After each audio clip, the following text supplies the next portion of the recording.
Pop art was a revolutionary art period during the 1950s that had ties to the dada movement and contrasted the ideas of abstract expressionism.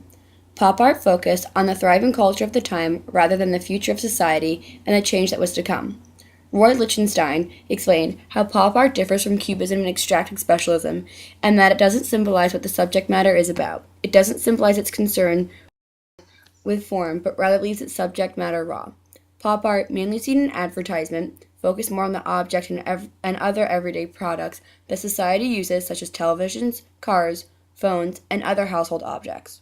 Pop art used dots and brushstrokes along with words to make up its images. Working on a larger scale, pop art could be airbrushed onto canvas or silkscreened. Pop art was more expressive and fun and had a greater meaning because of its relation to society and everyday life. Because pop art was not as complex as other forms of art, it could be mass-produced at a low cost. As pop art became increasingly popular, for some wondered what makes pop art so different. For one, it had a subject. As seen in many of the pictures, pop art would focus on one thing. For example, either an artist or a person or even a material. Most pop art was also seen in comic books, which became popular as well as at this time.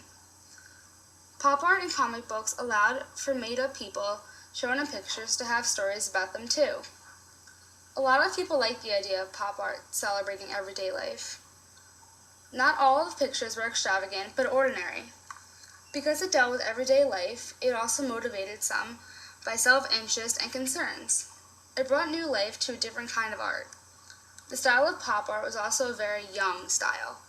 For example, in the comic books, it appealed to a more younger clientele.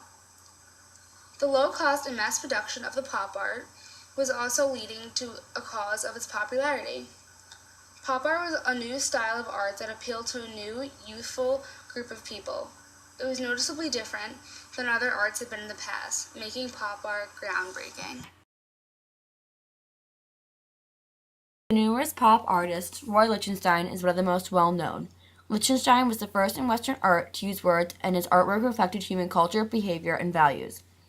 Lichtenstein used Ben-Day dots and incorporated words in his paintings. Lichtenstein's paintings have a flatness that is created by his use of bold, black outlines, his opaque, two-dimensional backgrounds that have patterns made with rows of dots. Lichtenstein's pictures contained irony, metaphors, and optical art to intrigue the viewer and keep them drawn to the art.